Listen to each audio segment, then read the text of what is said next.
Thank you to the people who are supporting me on Ko-fi. You guys are keeping me alive.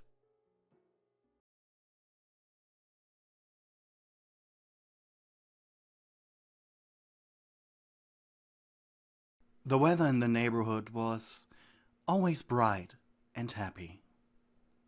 Sure, occasionally there was an indoors episode due to rain, but it never was any punishing weather. Until now. The clouds had arrived first, filling the air with the thick veil of electricity and the sweet, pungent aroma of ozone. It gave half of the town a headache, and most puppets of home retreated into their houses. That's when the wind came. It was loud, screaming like a banshee past the windows, trying to claw its way into the cozy buildings. No one but you seemed to want to brave the storm. Your name was Mildred Mildew Merriment, the third. The third part was something you had added yourself, to sound more dramatic, as you were a theater puppet through and through, dressing every day in a different themed outfit, and wearing a different white theater mask, from which you chose between 3 different ones, a neutral one, a happy one, and a sad one, depending on whichever mood you had when you woke up in the morning. And during a glorious day such as this, you are dressed up as a Valkyrie, meaning a fake leather skirt and boots, a tight leather chest piece and shoulder pads, and a plastic silver-colored helmet with 2 fake wings, all rounded up by a burgundy cape that flowed in the wind like a ghostly sheet. Your face was covered by the happy mask.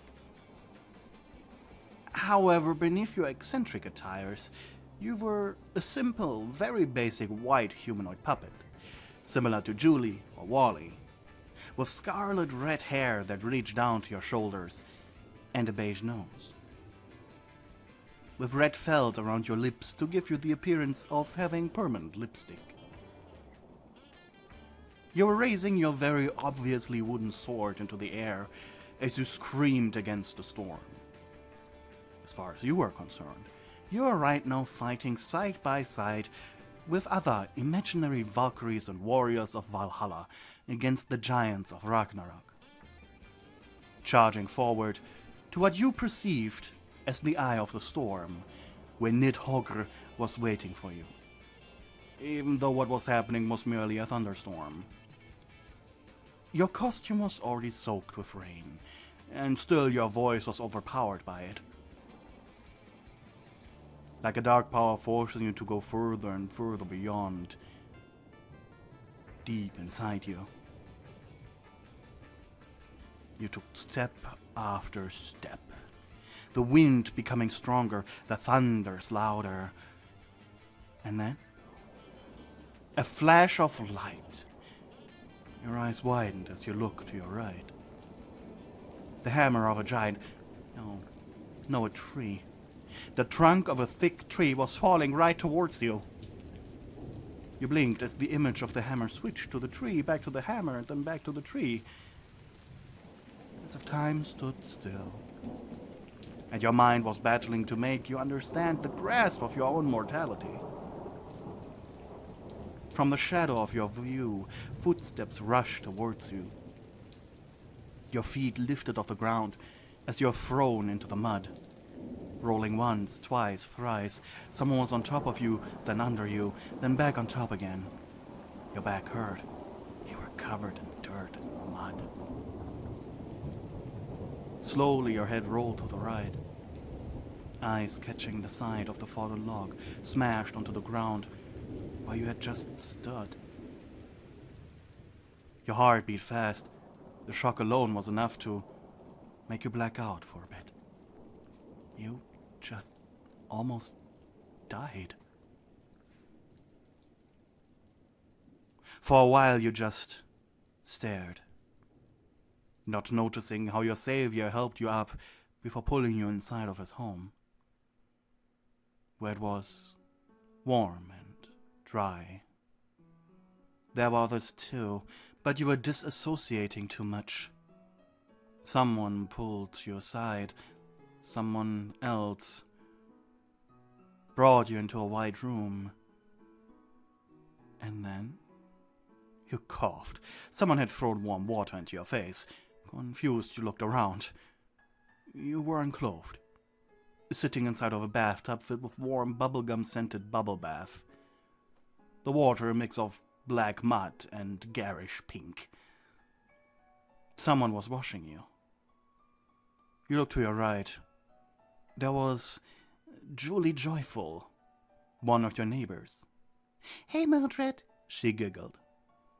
Absent-mindedly you touched your face, your fingers making contact with your wet felt. "As my face?" you croaked, voice like that of a husk. Right there, silly?" said Julie as she booped your nose. She didn't realize that you meant your mask. Dang, you must have lost it when the giant tried to hit you. No, it wasn't a giant. It was a tree. "All that matters is that you're alive. Wally saved you. Thankfully, home has 2 bathrooms so he can get clean too.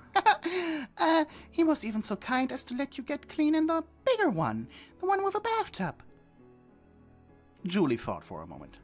"Though considering how stunned you were, pushing you into a shower would seem a bit cruel." Julie explained that her and Eddie Deere, of all people, had been outside when the storm hit. Wally's home being the closest, they sought shelter there. The painter, kind soul he was, allowed the 2 to stay and have a sort of slumber party. Allowing Julie and Eddie to borrow some of his pajamas, though Eddie was a bit too big, so he just stayed in his underwear and tank top he had been wearing under his uniform. Not that the postman minded. They had just put on some tea and biscuits when, apparently, Wally had been looking out the window as you had been passing by, screaming and fighting ghosts, as he had put it. And when he wanted to invite you to join the fun, the lightning hit the tree you were standing next to. It was all thanks to him that you were still alive. Sadly, though, you weren't sure as to how to feel. Surely, using the sad mask would be the better option here, right? Yeah, the sad mask was appropriate, but you weren't anywhere near it, and you couldn't ask Julie to fetch it for you. So you just stared blankly, not knowing what to feel. "I suppose I need to thank him," you thought, almost out loud, as Julie continued washing you. Her soft hands gently gliding across your shoulders, your neck. When she reached your chest, however, you pulled away and Julie blushed. Of course, you prefer to clean there yourself. She apologized before pouring a thick glob of shampoo on your head. It smelled good. You couldn't believe Wally had such an interesting shampoo collection. And as if she read your mind, Julie stared at the bottle she was using on you. "You know, this one is super rare. Probably should have been asking before using it. When does Howdy have it in store? I think only twice per year." You didn't say anything, but you were judging her. Why would she use it if she knew it was so rare? She then picked up the shower head. With her other, she took your hand, holding it under the stream before reaching for the tap. "Tell me when the temperature is just right." The water was ice cold, but quickly became warmer. You made the okay hand sign when it was just right, and skeptically Julie just said, "Okay." She would consider it too cold, but whatever. Gently her fingers moved through your hair to clean it. Julie might be ditzy, bordering on stupid, but when it came to things such as this, she showed utmost care. She knew if she left any shampoo behind, that would lead to dandruff, and that was a no-go for a cute puppet like you. She couldn't allow that. You were just too pretty. Again she blushed. watching her hands move against your body to clean it. Again she blushed as she watched your hands move against your body to clean it, while she did your back. It was rare you had someone assist you with this. Washing really seemed to be like something two people were needed for. You felt cozy. That's how you would describe what you were feeling right now. And then suddenly the door to the bathroom opened. Both your eyes darted to the intruder. It was Eddie. He had a hand placed on his eyes. I'm sorry, ladies, but Wally doesn't have shampoo upstairs. Mind giving me a bottle?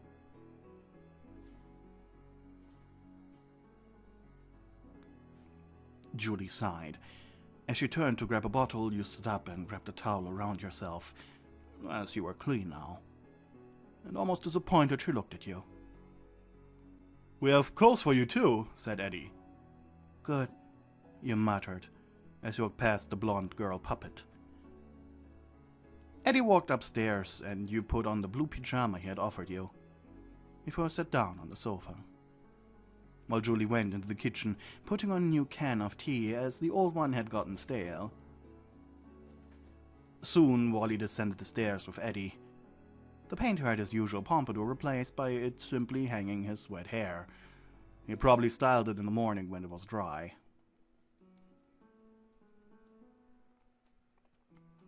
Hey, Mildred, he said chipper. You look alive. Seems like Wally was super proud of saving you, making your lack of reaction a little disappointing to him. He shrugged and sat down next to you. Eddie, meanwhile, threw himself on Wally's recliner with a loud yawn. The two men were talking about something that wasn't interesting to you, and it was Wally who first noticed your apathy. He shook your shoulder a bit. Are you okay? After a moment of silence, he got an idea. One moment. He walked down into the basement where he was washing your Valkyrie outfit, returning a bit later with your mask. Your eyes widened as you watched him approach, and immediately put on your face, back on. You sighed happily, leaning back. That's when Julie returned. On a tray she had tea, an ice-cold bottle of orange juice, and a selection of biscuits.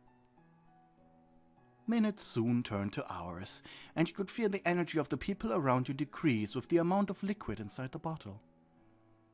At least until Julie jumped up and grabbed the almost empty bottle. Surprised, you looked at her. You had tried to join the conversation after you got your face back, but despite that, everyone had seemed so far away. And you couldn't really keep up. You then joined the other three in a circle on the floor, as Julie slammed the bottle in the middle. The game was truth or dare. After all, this was a slumber party, and slumber party games were fun. Julie made Eddie jungle a bunch of Wally's cups. Eddie made you sing a song on the radio that you never heard before, and Wally told everyone that his favorite time of the day was when he caught a quiet moment just for himself to paint. No one really having the bravery necessary to make anyone do anything risky, or say a truth that was too revealing. Little dry, sure, but you had a lot of fun. At least until... Okay, Mildred, chuckled Julie. Truth or dare?